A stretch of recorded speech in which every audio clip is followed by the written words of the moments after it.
Assalamualaikum warahmatullahi wabarakatuh.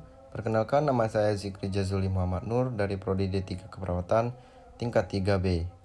Di sini saya akan menjelaskan sistem kardiovaskular. Pengertian: sistem kardiovaskular yaitu sistem yang berfungsi mengurus sirkulasi darah atau peredaran darah.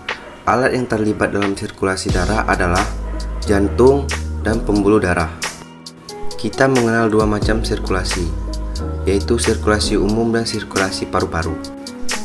Anatomi jantung. Jantung terletak dalam rongga dada antara paru-paru kiri dan paru-paru kanan. Rongga mediastinum di atas dari diafragma. Lapisan jantung. Ada 3 lapisan jantung. 1. Periokardium lapisan luar. 2. Miokardium lapisan tengah. 3. Endokardium lapisan dalam. Perikardium. Ada 2 lapisan perikardium. 1. Perikardium pararitel, bagian luar perikardium yang tidak berhubungan langsung dengan otot jantung. 2. Perikardium visceral, bagian dalam dari perikardium yang melekat secara langsung dengan otot jantung. Keterangan dalam keadaan normal di antara rongga di kedua lapisan perikardium ini tidak terdapat cairan. Dalam keadaan tidak normal, rongga tersebut berisi cairan. Umpannya disebabkan peradangan perikardium. Miokardium adalah lapisan otot jantung yang terdiri dari 3 macam otot. 1. Otot atrium, otot berkontraksi. 2. Otot ventrikel, otot berkontraksi. 3. Otot serat khusus, tidak berkontraksi, melainkan tempat aliran merangsangan pada jantung. Endokardium adalah lapisan dalam jantung yang berhubungan langsung dengan ruangan dalam jantung, terdiri dari jaringan epitel. Ruangan pada jantung. Jantung manusia terdiri dari 4 ruangan. 1. 2 buah atrium serambi atau atrium kiri dan atrium kanan. 2. 2 buah ventrikel bilik, ventrikel kiri dan kanan. Atrium. Atrium kanan berfungsi sebagai penampung darah rendah oksigen dari seluruh tubuh.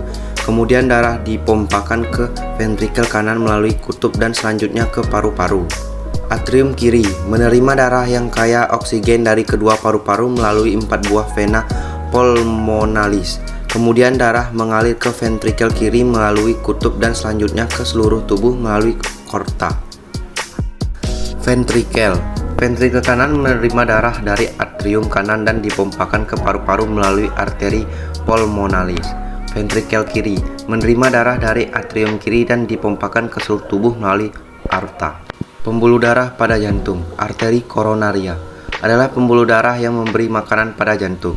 Jika pembuluh darah ini menyempit atau tersumbat, maka otot jantung akan mengalami kekurangan zat makanan dan O2. Apabila keadaan ini dibiarkan saja, maka akan menyebabkan angina pectoris pada jantung dan lama-lama akan menyebabkan kematian pada jantung. Pembuluh darah masuk. 1. Vena cava. Darah masuk ke atrium kanan yang berasal dari jantung ke seluruh jaringan tubuh. Darah mengandung CO2. 2. Vena pulmonal. Darah masuk ke atrium kiri yang berasal dari paru-paru dan mengandung CO2. Pembuluh darah keluar. Aorta. Darah keluar dari ventrikel kiri ke seluruh tubuh. Darah mengandung O2. Arteri pulmonal. Darah keluar dari ventrikel kanan ke paru-paru. Darah mengandung CO2. Kutub-kutub jantung. 1. Kutub mitralis antara atrium kiri dan ventrikel kiri. 2. Kutub tricus pidalis antara atrium kanan dan ventrikel kanan. 3. Kutub semilunalis pulmonalis antara ventrikel kanan dan arteri pulmonalis. 4. Kutub semilunalis aorta antara ventrikel kiri dan aorta. Fungsi sistem kardiovaskular. Lingkaran sirkulasi dapat dibagi atas 2 bagian besar, yaitu sirkulasi sistemik dan sirkulasi pulmonalis. Sirkulasi sistemik. 1. Mengalirkan darah ke berbagai organ. 2. Memenuhi kebutuhan organ yang berbeda. 3. Memerlukan tekanan permulaan yang besar. 4. Banyak mengalami tahanan. 5. Kolom hidrostatik panjang. Sirkulasi pulmonal. 1. Hanya mengalirkan darah ke paru-paru. 2. Hanya berfungsi untuk paru. 3. Mempunyai tekanan permulaan yang rendah. 4. Hanya sedikit mengalami tahanan. 5. Kolom hidrostatik pendek. Sistem konduksi atau hantaran. Di dalam otot jantung terdapat jaringan khusus yang mengantarkan aliran listrik. Jaringan tersebut mempunyai sifat-sifat khusus. 1. Otomatisasi, menimbulkan impuls rangsangan secara spontan. 2. Irama, pembentukan rangsangan yang teratur.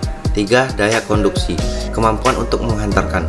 4. Daya rangsangan, kemampuan bereaksi terhadap rangsang. Sekian, terima kasih video dari saya. Saya akhiri. Wassalamualaikum warahmatullahi wabarakatuh.